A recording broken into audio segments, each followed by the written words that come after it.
बेदम हुए बीमार दवा क्यों नहीं देते? बेदम हुए बीमार दवा क्यों नहीं देते? तुम अच्छे मसीहा हो, शिफा क्यों नहीं देते? मिट जाएगी मखलूक तो इंसाफ करोगे, मुंसिफ हो तो हश्र उठा क्यों नहीं देते? भारत के संविधान के आर्टिकल 38 भारत को एक वेलफेयर स्टेट के तौर पर पेश करता है और सरकार की जिम्मेदारी है कि बजट और उससे जुड़ी वेलफेयर स्कीम्स के जरिए इन आर्टिकल्स को हकीकत में लाया जाए। इसलिए यूनियन बजट सिर्फ एक आंकड़ों की किताब नहीं, बल्कि सरकार की प्राथमिकता और वेलफेयर स्टेट के संविधान से जुड़ी वफादारी का आईना है। सरकार की जिम्मेदारी है कि इकोनॉमिक पॉलिसीज, जिनमें बजट भी शामिल है, ऐसी बनाए जाए जो गैर बराबरी को कम कर सके और सबसे ज्यादा गरीब वर्ग को सहारा दे। बजट वो लाइफलाइन है जिससे शिक्षा, स्वास्थ्य, पेयजल, social security, SC ST minority, गरीबों की भलाई के लिए स्कीमें चलाई जाती है। मगर ये बजट को देखकर महसूस होता है कि ये भविष्य के निर्माण से ज्यादा हेडलाइन बटोरने का एक दस्तावेज है। इससे सबसे ज्यादा प्रभावित होने वाली वही लोग पीछे छूट रहे हैं जिन्हें सरकार के सहारे की सबसे ज्यादा जरूरत थी।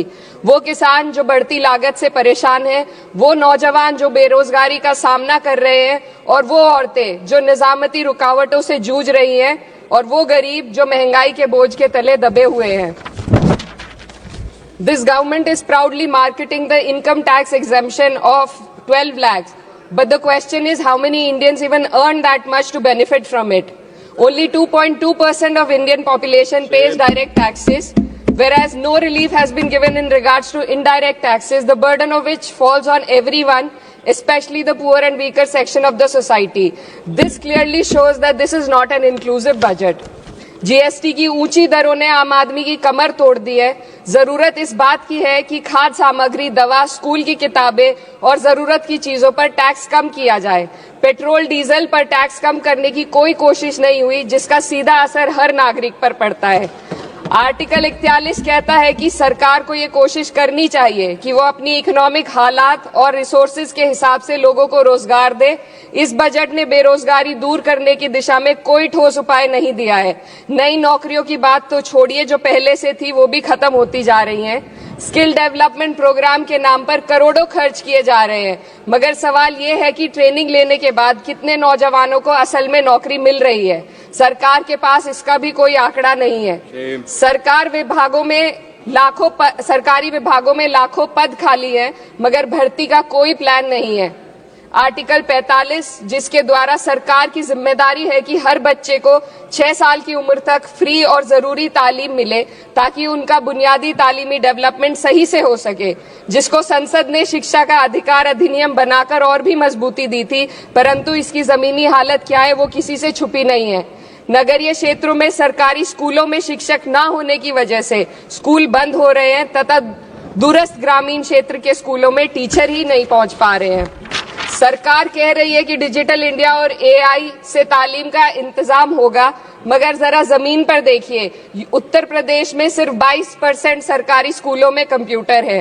मेरे संसदीय क्षेत्र कैराना में कई सरकारी स्कूल शिक्षक न होने की वजह से बंद हैं और मदरसा एजुकेशन के बजट में 57% की कटौती कर दी गई है। क्या यही सबका साथ सबका विकास है?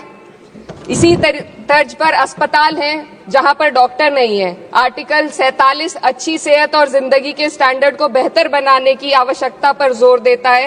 राज्य की जिम्मेदारी है कि लोगों की सेहत और उनके वेलबींग को बेहतर करने के लिए जरूरी कदम उठाए, लेकिन हकीकत यह है कि इस बजट का सिर्फ 2% ही आम जनता तक पहुंच पाता है।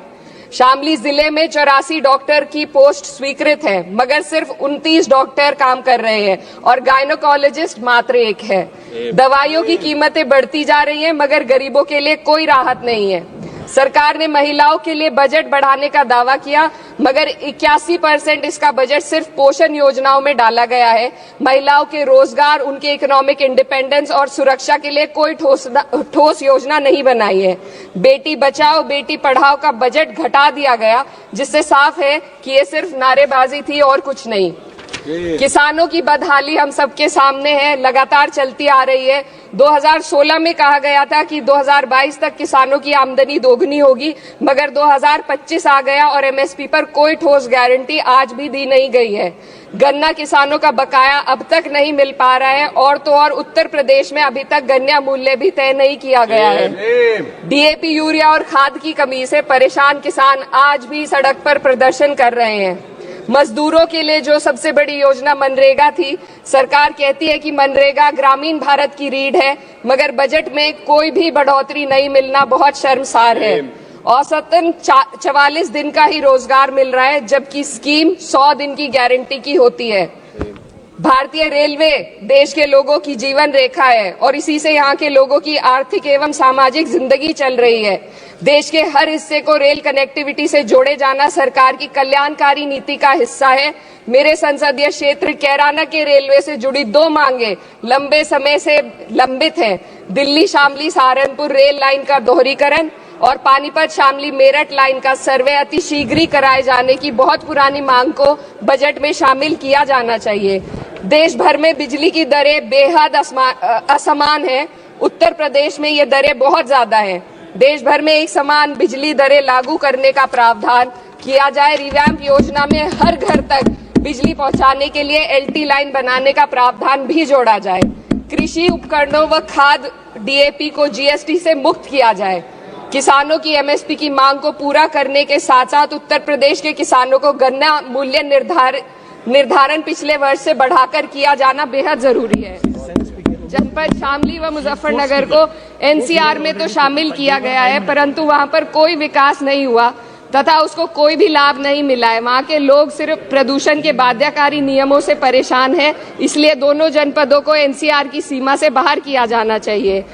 मेरे संसदीय क्षेत्र में मैं कुछ चीजें बजट स्पीच में ऐड करना चाहती हूँ। एक, ट्रॉमा सेंटर और जिला अस्पताल के अपग्रेडेशन की भी मांग है। जनपद शामली और सहारनपुर में एक महिला डिग्री कॉलेज खोला जाए। कैराना में सर जस्ट कंक्लूडिंग, यमुना नदी के घाट पर सौंदर्य कार्य का भी कार्य जोड़ा जाए। जनपद शामली में टेक्सटाइल पार्क की स्थापना की जाए और जो संसद निधि है, सांसदों को केवल 5 करोड़ रुपए दिए जाते हैं और एमएलए, उत्तर प्रदेश के एमएलए को भी 5 करोड़ दिए जाते हैं। हमारी मांग है या तो इसे बढ़ाकर 25 करोड़ किया जाए या फिर सिरे से खारिज किया जाए। Sir just one The union budget was an opportunity to address the pressing. Sir, just 1 minute. Please, 2 more speakers are in your party. Sir, just pressing concern of India's citizen, rising unemployment, soaring inflation, crumbling public services, and deepening rural distress. Yet, instead of offering real solution, the government has focused on optics and half measures. While tax relief for the middle class is welcome, it does nothing for the millions who earn too little to benefit from it. Education remains underfunded. Rural employment stagnates and farmers continue to struggle without meaningful support. The delays in conducting the census and caste census further exposes the government's disregard for data-driven policy making and social justice. India needs a budget that prioritizes its people, not just its economic headlines. A budget that invests in human capital, strengthens social security and ensures dignity and stability for all.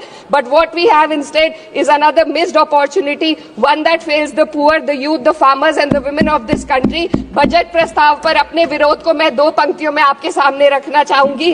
बेदम हुए बीमार दवा क्यों नहीं देते? बेदम हुए बीमार दवा क्यों नहीं देते? तुम अच्छे मसीहा हो, शिफा क्यों नहीं देते? मिट जाएगी मखलूक तो इंसाफ करोगे, मुंसिफ हो तो हश्र उठा क्यों नहीं देते?